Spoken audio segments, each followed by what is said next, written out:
My Hometown, brought to you by Giuseppe Pizzeria. Bring home real pizzeria pizza taste. Bring home Giuseppe by Dr. Oetker. As a kid, Derek Sanderson had a dream. He wanted to be a musician, but his father, his hero, had a different dream. He wanted his son to play in the NHL. As it turned out, Sanderson did become a hockey player, a very good one, and a rock star of a different kind. Like, I'm not a sleeper. I don't like to go to sleep. I just go. I go till I collapse. Growing up in Niagara Falls, there's the famous story about one year you wanted the new skates. Oh, yeah. I said I want a pair of tacks, and he said, son, that's a month's pay. So he says, but I'll tell you what, I'll give them to you if you give me the first ring when you win the Stanley Cup. I'm 12, 13. Wow, sure, no problem. Signed by Boston at age 15, after a stellar junior career with his hometown Flyers, Sanderson unexpectedly earned a job with the Bruins in 1967. Well, the year Derek made the team, we weren't counting on him. At training camp, we thought he'd go to the minors, but he won his position easily and was a Calder Trophy winner that year, too. Sanderson in on the line. Here's Sanderson trying to get in front of a high score! Players just get along real well with each other. I mean, when we go somewhere on the road, everyone goes on the road. There's no cliques. It's just terrific club to play with. In 1970, Boston won its first Stanley Cup in 29 mostly long years. The winning goal, an image that still refuses to quit. And Sanderson kept his promise. Orr, behind the net to Sanderson. Orr! Bobby scored it, people on the ice, and I see my dad. And he said, hey, that ring's mine. I said, geez, forgot all about that. On the ice, Sanderson personified the image of the big bad Bruins. Off the ice, even with his close friend Bobby Orr, Phil Esposito, and others starring with the Bruins, it was Sanderson, the good hockey player and rock star, who in a different way shone brightest. Eric, what is your attitude towards the publicity that you get? Well, a lot of it's good, a lot of it's bad, and whether it's good or bad doesn't bother as long as they keep saying something about you.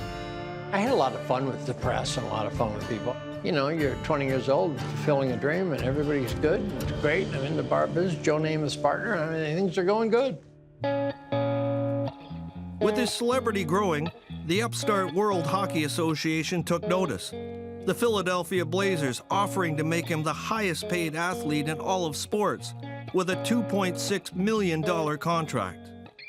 But because of a back injury, Sanderson played just 8 games for the Blazers, who soon decided they no longer wanted him around and wound up paying him $1 million just to go away.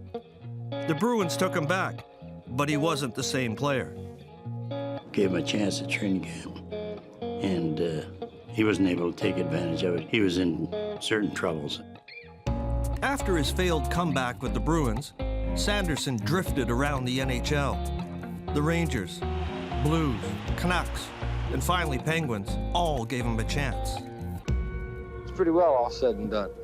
We're at the twilight of a mediocre career. The playboy lifestyle, the eventual addictions to drugs and alcohol, had taken over and ruined his life. So how bad did you get? Sleeping in bridges and under bridges in Central Park, and you know, you're panhandling on the street or you're stealing liquor out of a liquor store.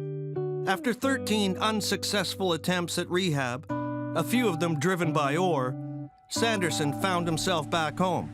He had hit rock bottom in 1980. I was in the field, and I'm on my knees, and I said, God, I can't do this anymore. Cure me or take me, one of the two. And I ended up in this detox. And I had a guy there that just kind of took me through the paces and made perfect sense. And I never drank again. Sanderson's story turned from being a wild success to a wicked tragedy to a remarkable comeback.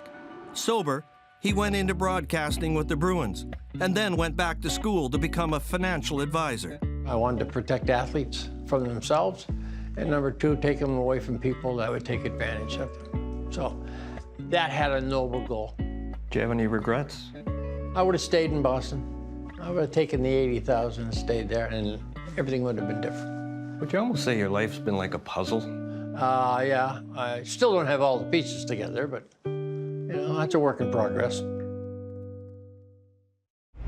My Hometown, brought to you by Giuseppe Pizzeria. Bring home real pizzeria pizza taste. Bring home Giuseppe by Dr. Utker.